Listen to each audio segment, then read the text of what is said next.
Hello, this is Mi-Yun Wu from the Department of American Cuisine. Today is June 6th and we will begin the American Cuisine News. Today, Mi-Yun Wu is here to deliver the latest updates on the United States stock market without any changes. Time is passing by too quickly. It's already Friday again. Many of you are probably making plans for the upcoming weekend, but do you ever feel like time just flies by during the weekend? If you have any questions for Min Jun Kim, feel free to ask. Recently, I've also been sharing content on the weekends. So, tomorrow, June 7th, which is Friday, Min Jun Kim and I will be visiting the American Stock Investment Elementary School again. This time, I'm personally recommending this United States stock investment class. Not only is the content practical, but tomorrow we'll be looking at different growth stages by industry. We'll discuss how we can achieve the best results by using different methods at each stage of growth. You'll be able to learn useful tips that you can immediately apply in practice. I used to do voice acting, and even while I was doing it, I found it very interesting and thought that since the information was so useful and well known, it would be great if many people could watch this broadcast. That's what I kept in mind while doing the voice acting. And this week, there's also a broadcast scheduled for Sunday. Many of you probably know the website called investpunk.com, which is famous worldwide. I was on investpunk.com looking at the headline financial content. Then I checked the main financial sections and proceeded to do an interview. This person is an expert in investment strategies. So, thanks to him, we were able to have a valuable opportunity to hear various investment stories from different investors together. By doing this, we are making efforts to attract the interest of various people with different content. As always, I hope many of you will join me and Min-Kyun for this weekend as well. Now let's get right into today's Min-Kyung's news for June 6th. Today as well, I've organized the current situation of the United States stock market for you. First, let's take a look at the S&P 500 chart. You can see the current state of the two sectors at a glance. First of all, at first glance, the chart looks more neutral than green. So, there are more stocks that are falling than rising. So overall, the market is showing a downward trend. That's how you can see it. The second feature is that both the green and red colors are mixed. So overall, it's quite mixed. So, both the rising and falling stocks are like that, and only a few stocks are showing sharp rises or sharp drops. That's how you can see it. Now, there are only two stocks that have dropped sharply. The first one is Palantir, which fell by 7.77%. And the other one is Tesla.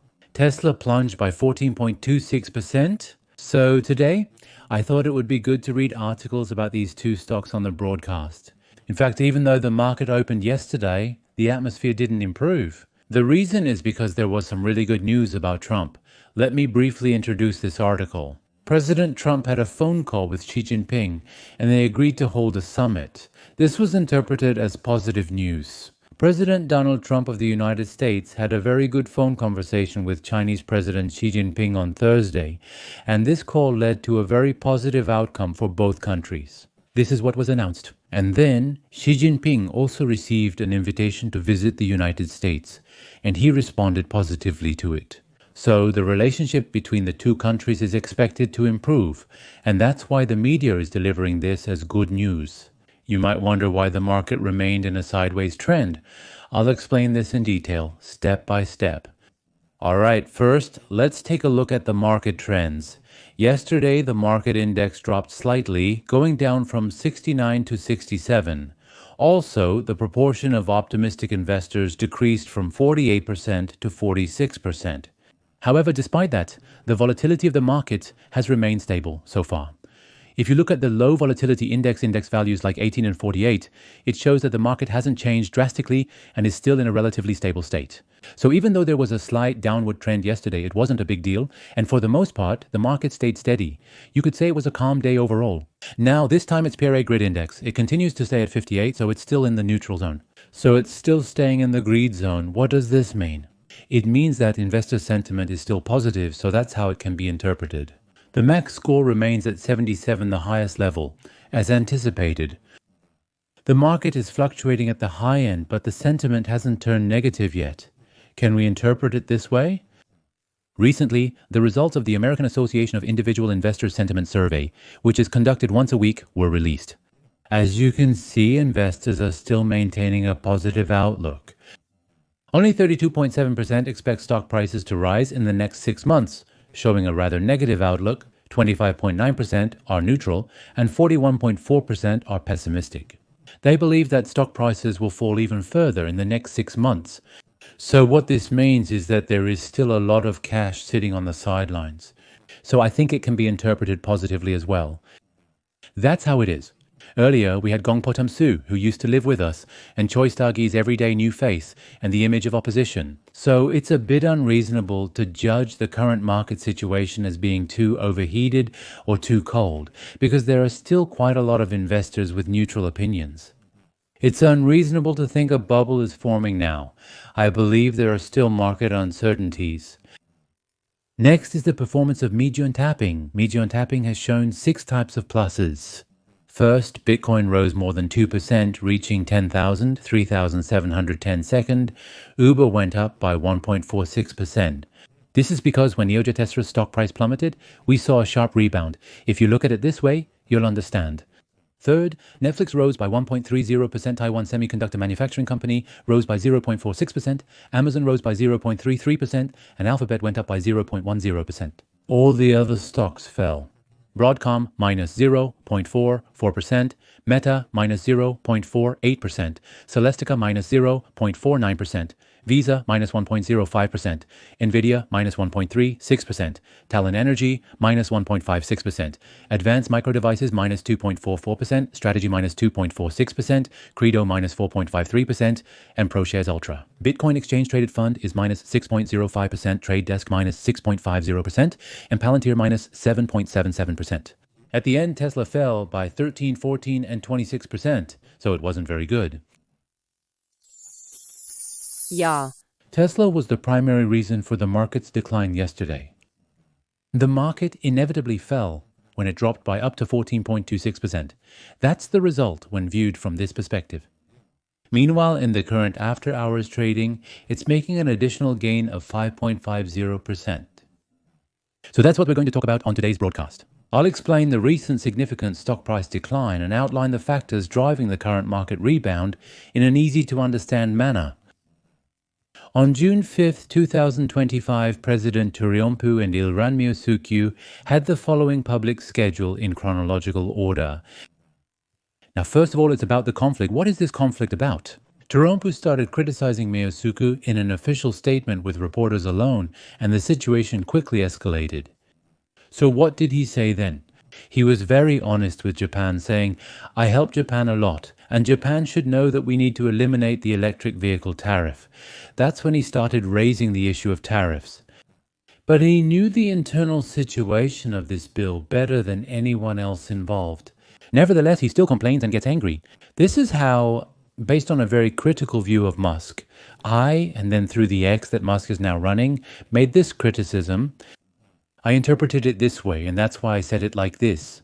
The phrase searching gratitude means you're ungrateful. He's saying despite all he's done for you, you treat him poorly in return. Without me, the turnout was the key in the election. The Democratic Party won the lower house, and even in the upper house, the Republican Party was 51 to 49.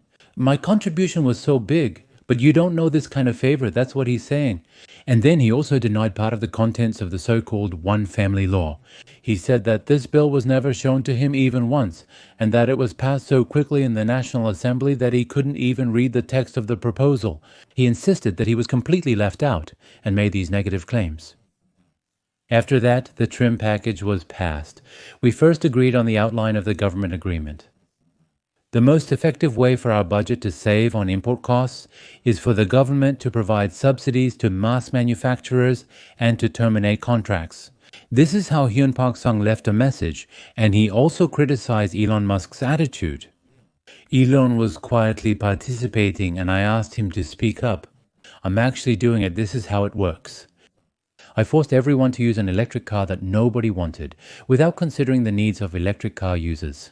He was just not good at it, so he already knew, but he did it anyway, and then blamed others. That's what he's saying. After hearing Musk's ridiculous statements, he went crazy. There is nothing more to say. So he said, try it somewhere else. If you want to innovate, go ahead and do it, but I don't need it. That's what he said. Regarding the claim that he begged, he clarified, that's not true at all. I didn't do anything like that. I just responded to an absurd situation, and that's why things got a little heated. That was his explanation. And then there's one more thing. He emphasized that his opposition was not because of the tax disclosure of electric vehicles. He argued that if lawmakers removed the subsidies for electric vehicles included in the bill, then the budget deficit would be too large. He stated that he would back the expansion of the electric vehicle tax credit if they eliminate certain provisions.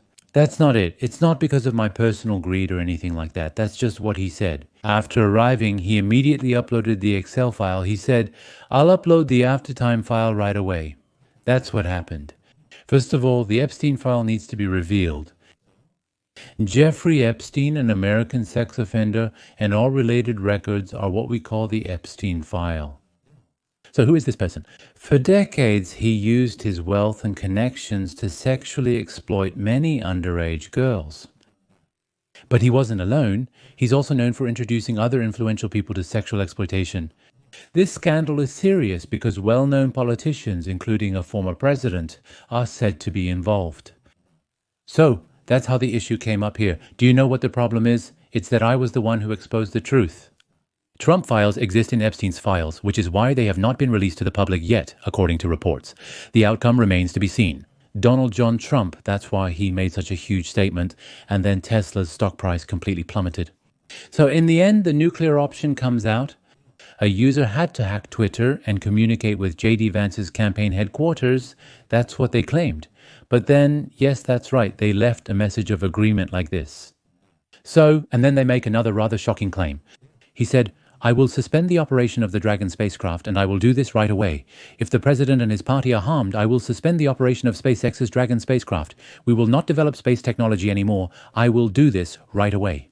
So, and then Elon Musk immediately cut off contact with President Trump. And then, as time passed and things calmed down a bit, the fierce confrontation in the East Sea ended. And when things settled down, Elon Musk gradually returned to a more stable state. So I could see a bit of his desire to smooth things over. If two different users both act like this, it won't work. After finding the post and reading the comments, I saw that someone had left a comment like this. That's a good comment, good advice. That's how they responded. I understand. I will leave a message saying, I will not quit the Wuju Sun project. We who know this industry well are cheering for B. Ekamoni as he rises.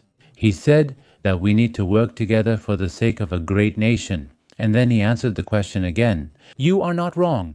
He replied that your words are not wrong, and then he showed the possibility of reconciliation with Trump. This is how it happened. And on the other hand, at the White House, they also predicted a phone call with Musk.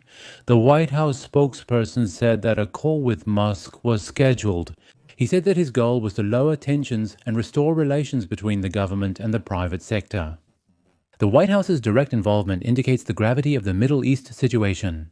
It seems that this can be interpreted as a strong intention to prevent Moscow and Tehran from getting closer or forming an alliance. And I want to share my honest thoughts and feelings with many people. So this is what I think. The market economy is not made up of individually owned companies. If you want to run your company as you please, you shouldn't go public. Going public means you will share your company with others. And that's what it means. So, the chief executive officer of a listed company is the main person among many stakeholders who coordinates the interests of the shareholders and other parties. This is what I believe. Now, in this context, Elon Musk's actions were not for his own personal trust or for his own benefit, but rather for the interests of the shareholders. The energy and passion that Elon Musk showed yesterday is another example that adds to the history of Tesla as one of the most innovative companies in the industry, often being expressed in a rather unconventional and unpredictable way.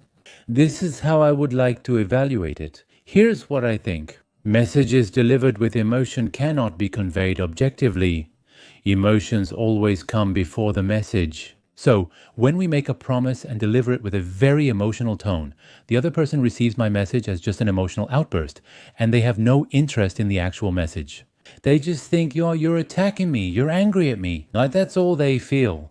So, both people end up just being the strongest aggressor, and the other becomes the biggest victim in that situation. So recognize the other person's position. From now on, try to show a little more mature attitude. But actually, this message is something that has been emphasized a lot, even in the past. My children are now entering adolescence, and I feel like I'm the only one giving them advice. Because of this feeling, I think my children are not able to fully accept my messages. They can't accept it. So I also need to control my emotions well and deliver my message, and I often think about this. These two people are even greater than me. One is the President of the United States, and the other is the Chief Executive Officer of Tesla, Elon Musk. So I try to learn from people who did better than me. When stock prices surge quickly without a clear reason, they can easily fall again. Verify the cause and ensure the fundamentals are strong before investing. I look forward to the day when the stories of these two people can be spread to the whole country under the name of Tesla, and I will continue to support them with anticipation. Next, Tesla stock's momentum. Stay tuned. Out of the 26 stocks, 17 are rated as buy, 8 as hold, and only 1 as sell, resulting in strong buy recommendations. Let's go straight ahead and take a look at Tesla stock's 1-year price chart. Now, compared to a month ago, there's been a huge drop of 14.26%. That's quite significant. As you can see here, it's a bearish trend. Now, such a sharp downward trend hasn't happened in the past year. Due to the large trading volume, the price dropped sharply in a short time, leading to a very serious situation. Looking at it this way helps understand the issue. Now let's talk about the price. Right now, if you look here, you'll see a green line. This green line is the 61-day moving average, and that's 284.37. Currently, the price hasn't fallen below the 61-day moving average and is holding above it. That's how you should look at it. So we can say that this price level is playing a key role in preventing a short-term drop in the stock price. Now what about the part that falls below? As seen here, the 2,600 and 2,620 levels have acted as robust support, repeatedly stopping the stock price from dropping further. It was a support line, but this support line was broken, and then it kept getting pushed down, and now it's stuck below the 60-day moving average. So this is 2.9 million won, but when this 2.9 million won is broken, it's usually not a good sign. Well, but on the other hand, let's say we manage to recover from 2.9 million won back up to the 3 million won range, and if this line, the support line, holds firmly, then what happens? The possibility of ending with a short-term adjustment has increased, and it seems that it can also be interpreted positively like this. So, in the end, the most important part right now is whether the main price in the spot market is going up, right? It's going up by 4.86%, and right now, it's rising up to the $300 range. If it continues this way, $300 becomes the threshold, right? Will it drop directly from this level, or manage to rebound here? In my opinion, it's crucial to watch this area moving forward. By collaborating with Bolt Financial, we provide a payment process with enhanced security like this. Bolt plans to provide customers with a personalized checkout experience by utilizing Palantir's software and data analysis capabilities from its database, like this. So what does this mean? This technology automatically presents payment options that customers prefer. Well, this part is actually already being used by a lot of companies. For example, when you shop online, if you have already saved your credit card, the one you use most often will be displayed right away. This isn't particularly special, but if you base it on purchase history and recommend additional products, that's a bit different. What does this mean? A point is not a shopping mall. A point is just a payment system. For example, you pay and get a receipt, but if you use a point, the payment system knows the pattern of the user's journey from the shopping mall where the point is used, and based on that, it recommends additional products. If you understand it this way, I think it makes sense. The top manager of Bolt, Chief Executive Officer Ryan Breslow, is coming out. They made the current payment even smarter, and there was a bigger opportunity. That's how it happened. Through this partnership with Palantir, Bolt is expected to actively use data for hundreds of millions of customers. Palantir has developed a specialized model that integrates customer personal information and transaction data, providing a customized checkout experience for shoppers. This is the technology they have implemented, and this technology can be naturally integrated into the apps of many retailers and companies, not just on this website. So it's not just a payment system, but a technology that can be used by various retailers who want to collaborate with us, just like with Palantir. That's how you can look at it. Let's pause here for now. Palantir provides the information and value that allows you to effectively utilize the enormous amount of data being collected. In the online commerce sector, many companies are attempting to implement artificial intelligence to gain a competitive advantage. Last month, Google already unveiled its vision for an artificial intelligence-centered search experience. In the artificial intelligence search startup industry, companies like Perplexity Artificial Intelligence have also announced features that allow consumers to make purchases directly through artificial intelligence search results or chatbots. Now, you can shop with artificial intelligence and then just say, I want to buy this, and pay right away. Whether it's through PayPal or Venmo, you can make payments directly while chatting with the artificial intelligence. That's how it works. Braylow, the chief executive officer, said that even in an environment where consumers find products through artificial intelligence chatbots, Bolt's checkout technology will continue to be effective. That's how he explained it. Whether you make a payment through a regular website or through artificial intelligence, this agent is still needed to complete the payment process. So, if you imagine it like this is what it would look like. We will gradually do everything through conversations with artificial intelligence. To complete a payment, the artificial intelligence agent needs access to the payment system. Simply telling the artificial intelligence to make a payment is not enough. It requires integration with the necessary payment infrastructure. Here, to make a selection, you hold the pointer and your hand, and it seems like it would be good to understand the story in this way. Okay, I tried to make it as easy as possible for Min. I read this article. I started thinking that in the future, more and more companies will need platforms like Foundry, artificial intelligence platforms, and so on. I'll briefly explain the background here in an easy-to-understand way. Let me simplify this using an example. Imagine we're constructing a new computer center. If that's the case, inside the computer there's a central processing unit memory, GPU, hard disk, and all sorts of high-performance parts. But if you just leave it like that without installing Windows or an Apple system, then there's no operating system. Now, if you don't install an operating system like this, the computer is just an expensive piece of hardware. We often lack this knowledge because when buying a computer, Windows is usually pre-installed. There needs to be an operating system like this so that each component can communicate with each other. We can install programs like Word or Excel so that we can actually do the work we want. That's why Microsoft was able to grow into the world's leading company. That was the decisive reason. If we understand it like this, it will be good. And most companies are like computers running without an operating system when it comes to data. I want to explain it to everyone like this. Let me put it this way. In the sales department, there's customer data. In the production line, there's inventory data. And in the marketing team, there's advertising data. So is the data like this, all separate? It's very valuable.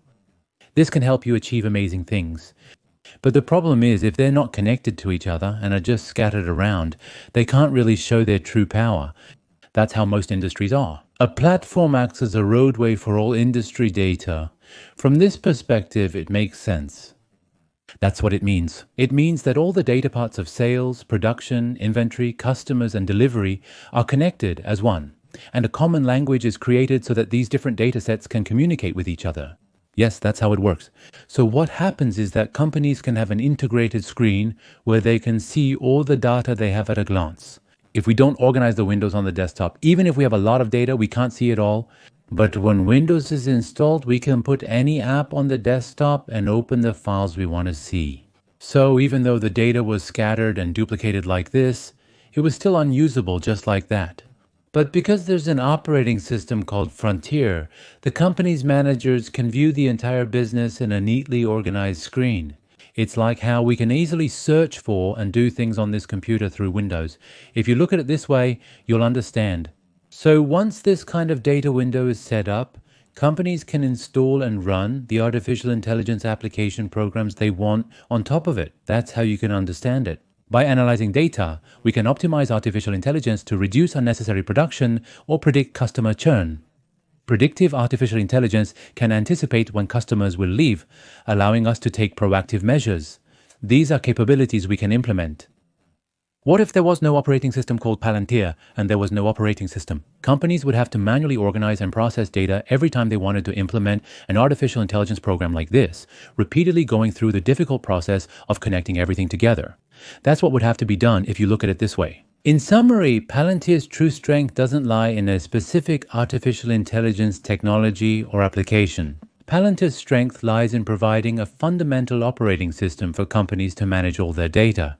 That's why Palantir doesn't have competitors, and that's how it becomes a monopoly. So, the most difficult and challenging basic task for a company is to build a computer, install an operating system, and have Palantir handle all of this for them. That's why companies value Palantir the most. By using the artificial intelligence program, you can connect it to real-world applications. Palantir is designed to help you focus on these important tasks. That's why Palantir is called the core company of the artificial intelligence era. And that's why Palantir's performance and operating methods are different from many other companies, and why its technology can be used in various industries. So, as I said before, Palantir is not just an application. Then, if it's just an application, it could be applied to one function, but why is Palantir different? It's not an application that is applied to just one function, because it's a platform that builds an integrated operational system, not just a small, limited functional story. That's why its range of applications is much broader. It can be applied anywhere, as you can see. Now, but there is one problem. Let's move right on to it. The valuation price earnings ratio exceeds 200 times, and unless growth is truly extraordinary, it's difficult to consider it a worthwhile investment from an individual standpoint. The issue is that the stock price has risen significantly, and by this we mean the objective stock price, not the subjective one. Even if you look at the price to sales ratio, even if you look at the price earnings ratio, and even if you consider the growth rate and look at the price earnings to growth right now, even if the growth rate is good, the valuation is at a level where it's hard to say it's cheap. We should add to the portfolio, but it's very difficult to make a big bet, so I would recommend making small purchases like this. The next prepared article is news related to Broadcom. Yesterday, Broadcom announced its earnings results. First, let's check how the earnings turned out. That's the main headline. They added 58 cents per share, and compared to consensus, that's an additional 1 cent. It may seem a bit disappointing at first glance. Looking at the second quarter's sales, they made $15 billion and the annual growth rate is 21%. Compared to consensus, they exceeded it by $300 million. Next, let's look at earnings before interest, taxes, depreciation, and amortization income. It's $10 billion. That means earnings before interest, taxes, depreciation, and amortization margin is 67% of sales, which is very high. The fourth operating cash flow is $6.55 billion. With $550 million in earnings, the operating cash flow margin is 43.7%. In essence, with sales of $15 billion, the remaining cash after all expenses is 43.7%. That's amazing. This is why Broadcom is so sought after in the semiconductor industry and why its margins are so high. That's because the core of the entire business is actually software, so it's more of a hard-to-enter industry, and that's why it has such a strong barrier to entry. Next, the server investment capex is $1.0044 trillion. And this is excluding capex from operating cash flow, the free cash flow. The free cash flow is $641,100 million. In that case, the free cash flow margin is an impressive 43% of sales. In addition, they announced a dividend. It's $0.59 per share, so there hasn't been any change. The self-driving and cloud sectors are rapidly growing. They repurchased and cancelled 25.3 million shares and are continuing the practice. Over 4.2 trillion won, or $16 million, was used for share buybacks and cancellations. This is how the numbers add up. And if you look at the sales guidance, it's about $15.8 billion. If that's the case, it means we can maintain a 21% growth rate compared to the previous year. So it says that this quarter and the next quarter can both maintain a growth rate of over 20%. That's how the announcement came out. Now, here's what I think. It's positive, but it's not an incredible or overwhelming growth. Personally, it's a bit disappointing. Here's why. Currently, Broadcom is one of the strongest artificial intelligence beneficiaries in the NVIDIA supply chain. Investors often expect Broadcom to show growth similar to NVIDIA, but many are disappointed with Broadcom's performance in comparison. We saw a sales growth rate of 69.2%, nearly 70%. That's how it is. Even for Broadcom, achieving 30% growth is questionable, so such expectations are understandable. NVIDIA is the top artificial intelligence beneficiary, but Advanced Micro Devices, Taiwan Semiconductor Manufacturing Company, and Broadcom are also noteworthy. Investors are watching these companies closely. So personally, I think 20% is not a small amount. Also, Broadcom's valuation is even higher than NVIDIA's. Please check it directly once. If you look here, you can see the valuation, right? We should look at the price earnings ratio as forward. After making it in just 1 year and then waiting for each other, how much has the market cap gone up during that time? Nvidia is 34.6 times and Broadcom is 59.3 times. The valuation gap between Broadcom and Nvidia is large, making Broadcom cheaper. However, Nvidia is expected to grow more. If Broadcom achieves its promised growth, the gap will narrow. Here, I have it. If you look at the price earnings to growth ratio forward, Nvidia is at 1.14 while Broadcom is at 1.91.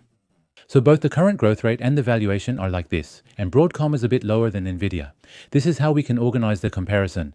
But if you look at the chart before that, Taiwan Semiconductor Manufacturing Company comes up, and Taiwan Semiconductor Manufacturing Company's price earnings to growth is 1.0. If that's the case, when we look at the growth rate alone, Taiwan Semiconductor Manufacturing Company is actually more attractive than Nvidia. So, at the end of today's broadcast, we prepared content related to Taiwan Semiconductor Manufacturing Company. The content prepared for the end of today is a United States podcast.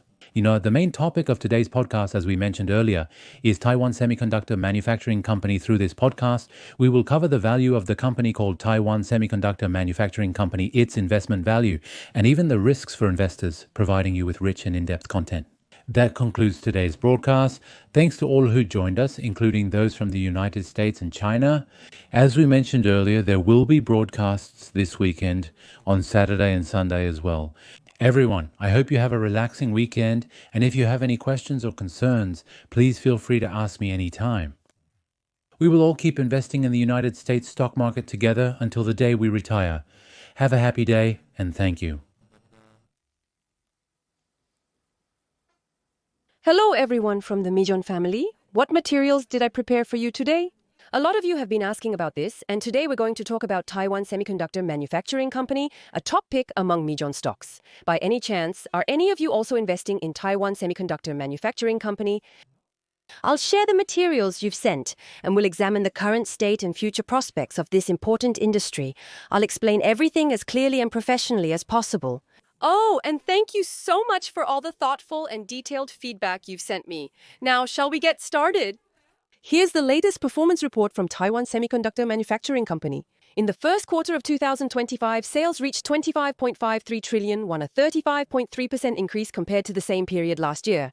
Impressive, right? Yes. That's an incredible number, yes. This is all called the artificial intelligence boom, especially the hype around models like 3 nano and 5 nano. That's right. These two processes accounted for 58% of the total wafer sales. 58%. But it's not just the sales that have increased.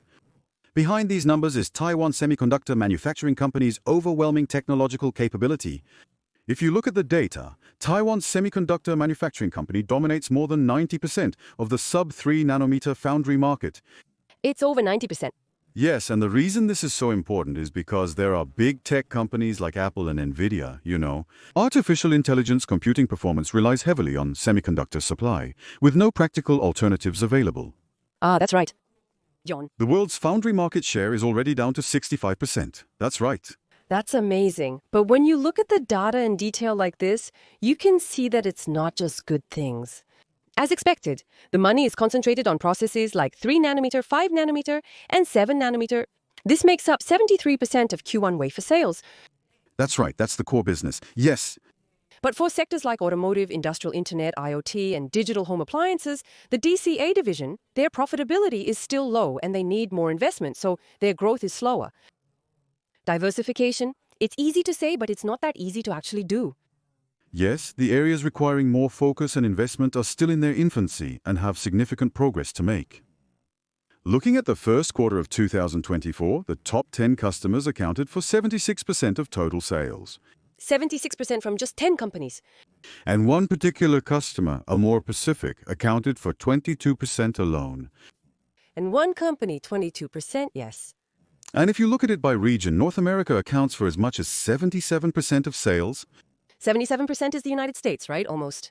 That's right. This means that a specific customer or regional situation, especially a specific academic issue, can have a significant impact. Yes. It's a strong partner, but at the same time, it's also a risk factor. It's a double-edged sword. That's right. If you look at this kind of close relationship, political risks naturally follow. Right, and Mijunim, you asked this question earlier. What kind of impact do geopolitical risks have on investors, and how should we look at this? If you look at the data, even Taiwan Semiconductor Manufacturing Company is very conscious of this. So the United States, Arizona, Germany, Dresden, and even the United Arab Emirates are all working hard to diversify their production bases. Yes. That's right, Just the fact that it rings out in the square must have some meaning, even if you don't know anything else. that's what I think. This is simply to ensure food security and to strengthen economic ties with our allies, so that we can reduce import risks. There's a practical side to what Silicon is saying, and if you look deeper, You mean expanding the so-called silicon shield, right? Yes. it's a strategy to make the global network more tightly connected around technology leadership. And there was also a secret analysis.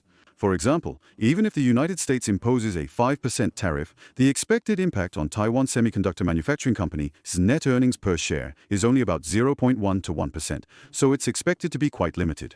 Oh, Even with a 5% tariff, it's just about that much. Yes. the basic performance is solid, with an anti-theft feature included. Yes, that's right. However, some argue that the price is high, potentially leading to lower than expected price competitiveness, earning it the nickname premium line. It's 20.7 times, but how should we view this level of premium? Is it reasonable? Well, it depends on the industry. The market doesn't just compare Taiwan Semiconductor Manufacturing Company with other semiconductor companies, but rather sees it as an irreplaceable national core infrastructure in the artificial intelligence era. National level. It's infrastructure, yes. And in this premium, there are such unique positions, and the ability to steadily implement plans in reality, and the anticipation for these things is reflected. Analysts expect sales to grow by 40% in 2025. Relative to these projections, the price-to-sales ratio, is not overly high. Considering the growth rate, that's true. The price-to-sales ratio also seems reasonable. Expanding overseas could delay profitability due to associated costs, raising concerns. That's right, there is a cost issue. And since market expectations are already high, there's also pressure to keep meeting those expectations. Also, issues like technology leaks or cybersecurity threats can't be ignored either. That's right, and those risks are definitely real. So, some analysts say that the stock price could go up to $250 within a year. And when you see things like this, investors really need to stay cautious. Today, there are a lot of stories going around about Taiwan Semiconductor Manufacturing Company. What do you think about it? To sum it up, Taiwan Semiconductor Manufacturing Company has strong technological capabilities and market dominance that are driving the artificial intelligence era, but at the same time, there are concerns about its heavy reliance on certain customers and regions. Yes, that's pretty much it.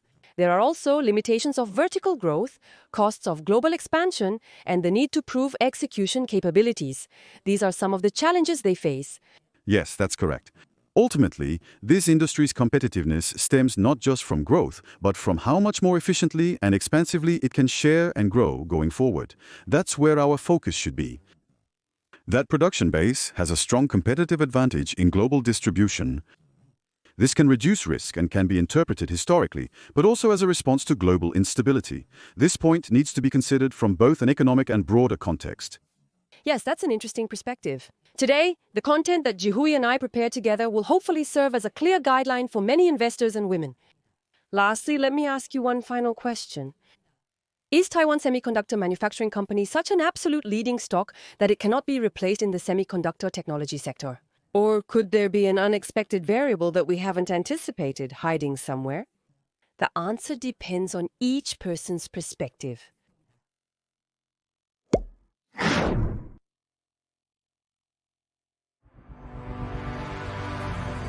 Thank you.